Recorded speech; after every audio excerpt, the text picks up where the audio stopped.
Guys, kakaiba yung setup natin ngayon. Meron setup dito sa baba. Ayan. Tapos, kung ano yung music dito, yun din yung setup sa taas sa event hall. Dito sa baba, ang ginawa natin, lahat ng pika-pika, grazing table, milk tea, coffee, tsaka mobile bar. Dito lahat sa baba. May setup yung tables, may extra chairs. Tapos yung main program natin sa taas gaganapin. Angas para rain or shine, tuloy ang event. Dito yung catering sa baba. Tapos meron din catering sa taas. Angas, no? And guys, full setup tayo ng sound system tsaka ceiling treatment.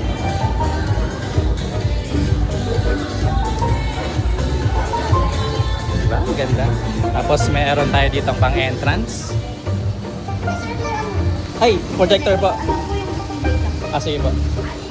Oh, ito yung ating entrance gini debutant guys. Oh, ang ganda. Wow! Ayan, habang naghihintay mag-start yung program guys, dito muna yung guest. Pag mag-start na, akad kami lahat.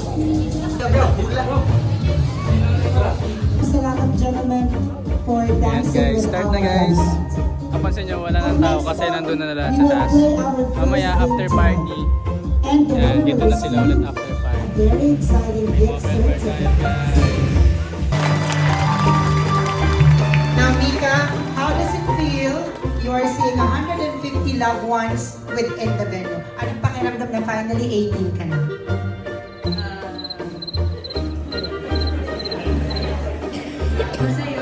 Parang hindi na mo. Anyway, ano ang kahilingan ng isang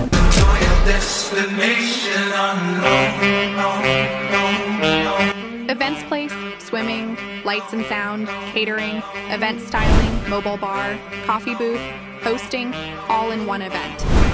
Every celebration deserves the perfect place. From intimate gatherings to unforgettable celebrations, Martin's Place Private Resort is ready to welcome you. Book an ocular visit today and experience the venue for yourself. Siyempre guys, open tayo ngayon. Barista natin si JC. Nag-ML pa yan. Nag-ML pa yan. Ayan guys, oh. Punta na kayo dito. So ganito kami guys, kapag may event, bukas pa rin tayo sa shop. Alright, yan lang guys. Bye-bye.